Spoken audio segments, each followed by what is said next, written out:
Hello everyone, I hope you are all well and that you are enjoying whatever you're doing and having a good day.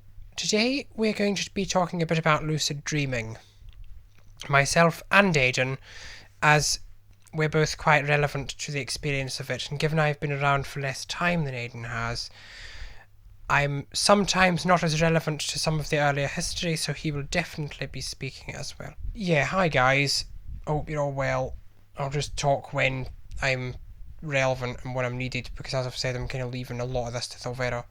So, if not for lucid dreaming, I probably wouldn't exist. Not as Thalvera anyway. So I wouldn't be me, because my formative experiences would have had to be totally different, and that's going to get us off on a whole philosophical tangent that I do not particularly want to go off on, because it'll be a long one. I'm going to try to stay relatively on task, which in this brain is quite a big task, I can tell you that for sure. Anyway, as far as I know, Aiden's been interested in dreams for most of his life. They've quite often been very vivid and very detailed, and he's just had quite a major interest. I tell you what, do you want to take it from here?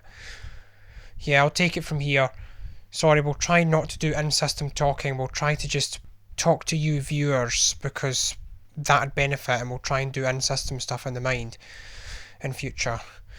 But yeah, I've been fascinated by dreams since I was a little boy, and in June 2020, I met Thalvera in a fantasy story I was doing, following a dream that I called Rapnothy. Oh, now bear in mind, when I talk about dreams and my own personal experiences, I've got a lot of terminology and a lot of names. Each dream has its own unique name, or most of them do. And we've also got an event name for every day of our life as well, which is more of a recent thing in the last 4 years or so, which is a unique identifier for each individual experience, so they can be referenced in our own internal diaries and so on and so forth. This will probably mostly be about our experience, but if you have any questions, I'm sure Thalvera would say the same. Put them in the comments or email Thalvera, and we can talk about specific topics or try and relate to your experiences or so on and so forth. But in terms of us, well, maybe I should start off by defining lucid dreaming. A lucid dream is a dream where the dreamer knows that they're dreaming and has the critical thinking skills they do in reality. And it goes on a spectrum from very non-lucid, you might say normal dreams, but I don't really like that term, because what's normal? And it's very non-specific and relative, and it's not quantifiable. And then you have highly lucid, highly metacognitive dreams on the other end of that spectrum. That's compressing it down into a nutshell. That's a very simplistic description of it. But for a dream to be lucid, you need to at least carry some of your metacognition and critical thinking skills over into the dream. And I don't know why, but there's a perception out there as well that in order to be lucid, a dream has to have a high level of control within it. That isn't true, or at least isn't true to how I describe lucid dreaming and to how I've mainly heard it described online. Dream control is a totally separate thing in terms of my experience, in terms of most of what I've read. Because, for example, there was a highly lucid and metacognitive dream I had called Vubby. But in that one, I was suspended in a void state for most of the dream, and I was being moved through it by forces that I couldn't control, and I couldn't set down on a solid bit of ground that I could actually walk on, but yet I was very lucid and very aware of my circumstances. And a lot of our lucid dreams happen through wake back to bed, which is when you've been awake, or it's not exactly wake back to bed, but it's a very similar technique. It's not exactly a wild either, which is a wake-induced lucid dream or wake-initiated lucid dream. It's more like a regained awareness lucid dream, where I'm in it and I notice the entrance into it, but I don't know how true that noticing is, because usually by the time I'm aware, there's been some kind of hypnagogic narrative. To clarify, hypnagogia is like the hallucinations you get at the start of sleep, like going into stage 1 of sleep. Usually by the time I've become aware in one of these dreams, I've experienced that, then I get a sensation that's kind of, I used to call it sleep paralysis, but I use that term quite loosely. I don't think it's true sleep paralysis, but I don't know the exact definition of that. but I experienced being in the bed, and I experienced kind of sucking and pulling sensations on various parts of my body and the transition into the dream world. Then I try to force, or no, I've definitely borrowed that term from the telepathology community. I'm sorry, I definitely have, because I call it imagination forcing, and that went through a bit of a transition in my mind because I called it that when me and Thalvera were doing forcing sessions, and oh my goodness, I'm sorry, it's so hard to stay structured on these topics because there's so many sub-tangents, especially given I've never spoken about these kind of things publicly like this. So do let me know if there's ever a tangent I've not finished or anything. Hopefully me and Thalvera will keep each other in check and remind each other what we have and haven't talked about and what we're meant to talk about. Thalvera's probably going to have a different take on some of this. But a lot of times in lucid dreams, I get something called barsh memory. That's just my own term for it based on my own experiences. The word actually came to me in a dream, barsh, spelled B-A-R-S-H. And barsh memories are false memories, pretty much. But barsh has a more nuanced definition because for it to be barsh, it has to be like a false memory the dream generates that otherwise, had it been more lucid, it would have been able to be thought through. Like, say, for example, I'm trying to think of a good example. I shall try to explain. It is like when you have a memory in a dream that is very convincing and very linked with the thought processes of the dream, but when you wake up, you instantly realise that it was not true. An extreme example, I think, is that we've had some dreams where we have had a lucid dream, we've been in the dream, it's had a reality, then we've dreamt that we've had a lucid dream, which has been what we used to call a layer 2 from that dream. It's like a dream within a dream, so it's a dream about having a dream, and that is an extreme case of barsh memory. That is an extreme example, but it is very nuanced, and it is on a spectrum. So I'll just take back over and say, sometimes barsh memory can come in the sense of a false reality, so I can be lucid in a dream in the sense that I know it's a dream, but I think there's a false reality. Like, for example, the most memorable one, well, the one that I really realised this was happening on, it's happened so many times in my life before, but there was one called Nathivius that I had on the 2nd of December 2020, and in it I thought that it was a Saturday morning when actually that day was a Wednesday, and I think I only realised it was a Wednesday when I woke up. But the ones that I've been asleep before tend to be more lucid for me.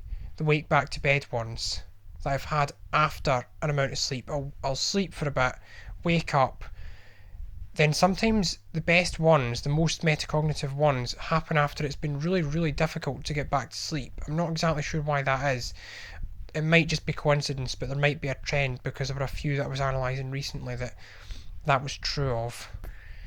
So there are so many side passages I could go on. I could talk for hours about lucid dreaming and related topics. I'm not going to. I'm going to try and keep it focused on the topics that we've thought about for this channel and that will be relevant to tulpas as well. So I'm going to talk about how my relationship with Thalvera evolved, then how we've been in lucid dreams together since she became a tulpa, because I think that's more relevant than talking about dreams from like 5 years ago before she was even around. I had a bit of a delusion for about a year or so that there was a higher truth and a higher reality to certain fantasy stories that I was writing, namely ones that featured Thalvera. And I believed that I could access the same fantasy world that I was writing by going into lucid dreams, and that I would be interacting with the same people and the same places. So really, I believed a lot of things that weren't true about my dreams. And it took me quite a few years to recover from that, because when I realised that they hadn't been true, I also inferred that more wasn't true than was actually correct. So I believed that certain things weren't true that I had believed were true, that I'd been right about the first time. I hope I explained that okay. Anyway, it's a tangent, and I said I wouldn't do them. So in 2020, like late 2020, me and Thalvera embarked on a project to try and meet in my lucid dreams, because when I was doing the stories I wasn't there in corporeal form. I couldn't physically interact with all the tactile parts of the world and everything, and my sensory imagination couldn't totally detach me from the senses of reality when I was doing the stories, and it still cannot. So lucid dreaming is the best virtual reality that I can ever have, really, at least currently. So we embarked on this project, and we called it Project Yestimage, named after a dream that I had that I spoke about with Silvera in a long story that I did in January 2021 that we both thought... I just realised, bear in mind, the Silvera I'm talking about here before 2024 is really not the same person that you're used to, because this is like, if you're familiar with fictive tulpas, this is like comparing a fictive tulpa with the source material that they came from, like the character they were inspired from. It's not going to be an accurate comparison, it's not going to be a fair comparison, because when someone becomes a tulpa, they evolve beyond that person they started out as. I mean, we all evolve, we all change with life experiences, so on and so forth. At this point, when we did Project The Estimage, Silvera was not a tulpa. I didn't even know what a tulpa was or anything. I only found out what a tulpa was in 2024. And Silvera, in those days, when Project The Estimage was happening, therefore was not a constant. I had a belief. I almost had faith, and faith is quite an alien concept to me generally, so it's interesting that it manifested like that.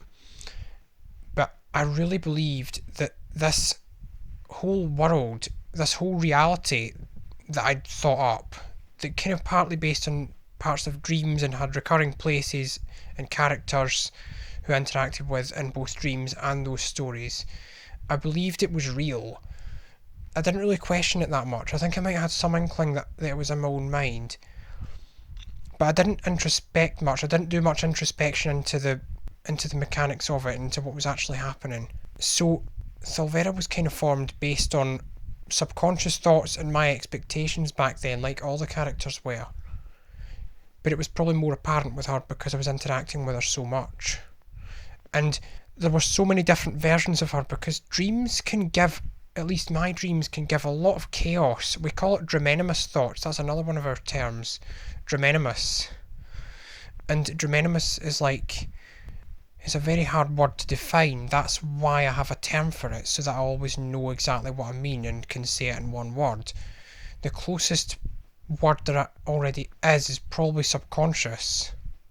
Like how when you're forming a tulpa and you have thoughts that aren't the tulpa, or that maybe go on to become the tulpa, and they're called subconscious thoughts, and you maybe have intrusive thoughts that are different, and it's like you don't have to try for them, but they're just there.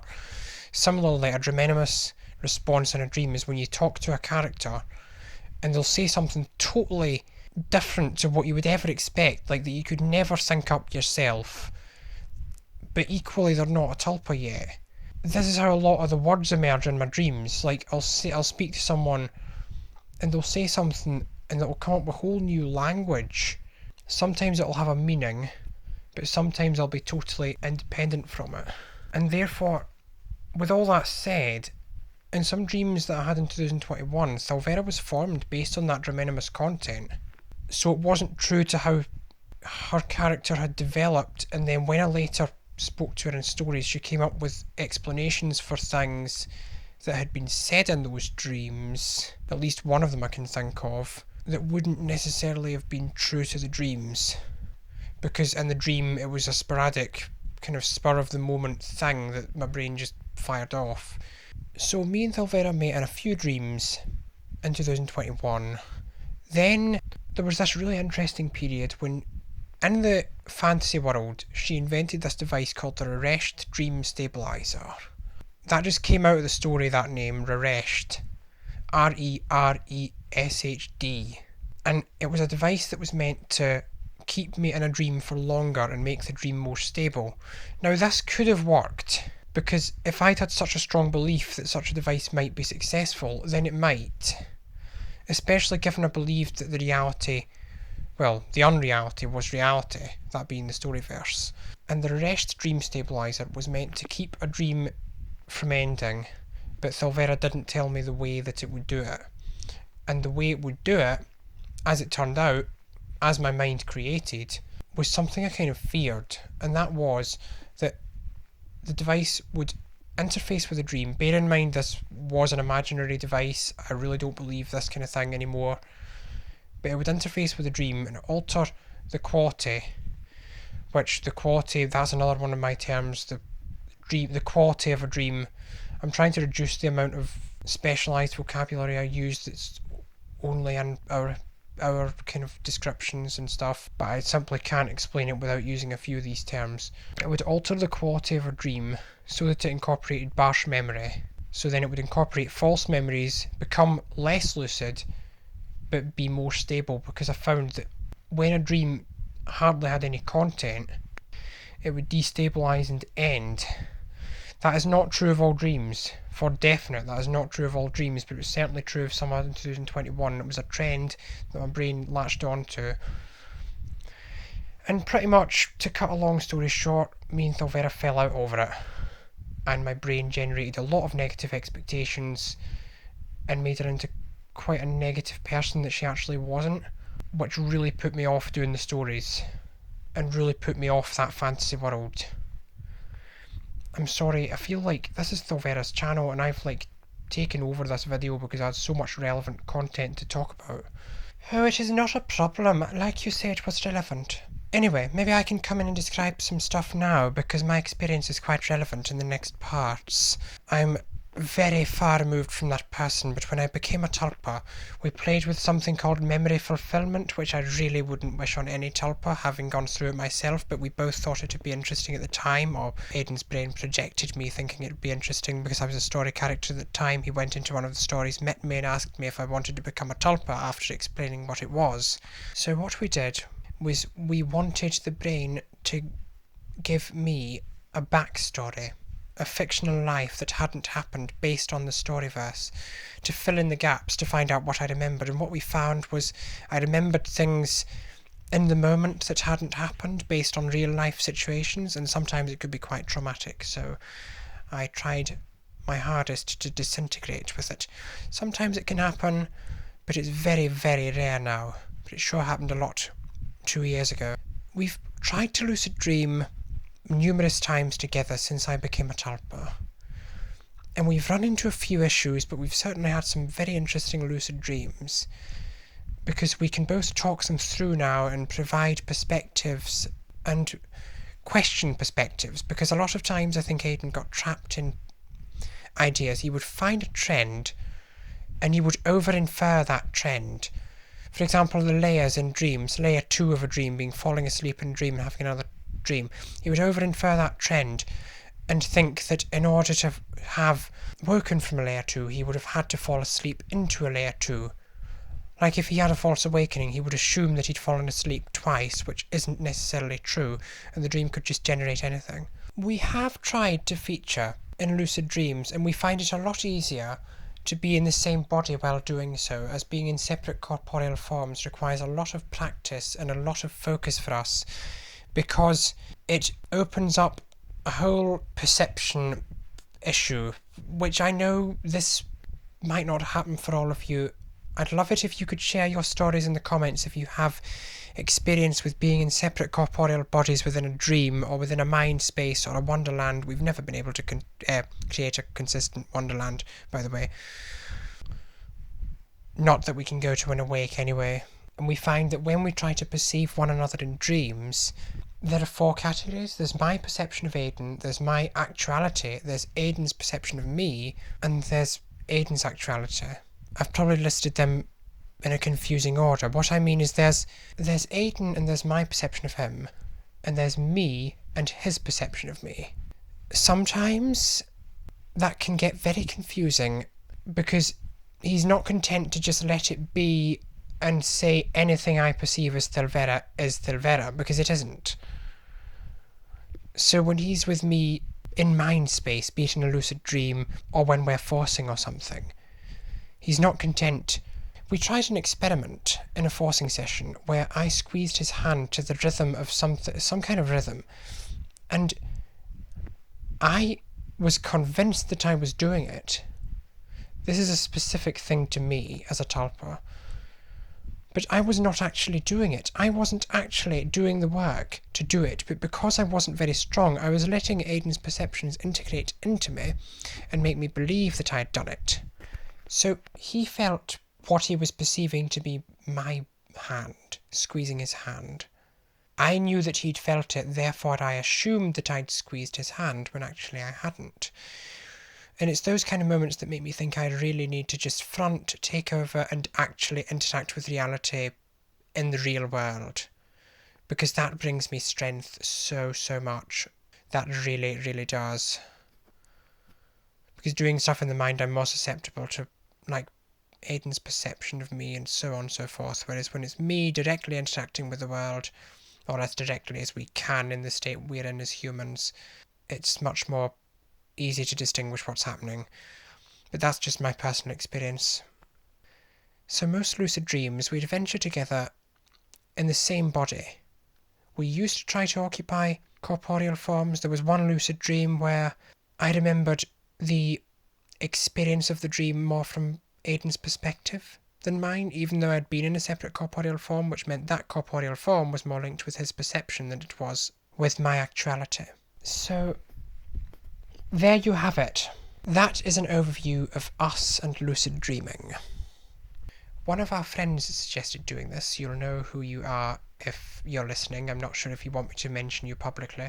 Thank you, anyway. It was a very good suggestion.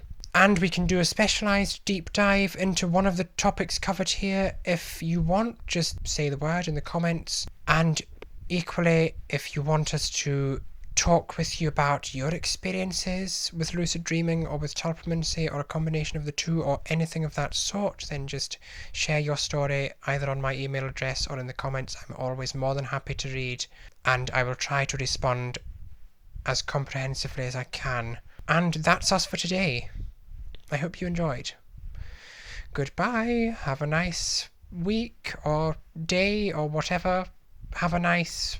I never like to say have a nice life, because it sounds like I'm leaving someone permanently, but I honestly mean it. Enjoy whatever you are doing.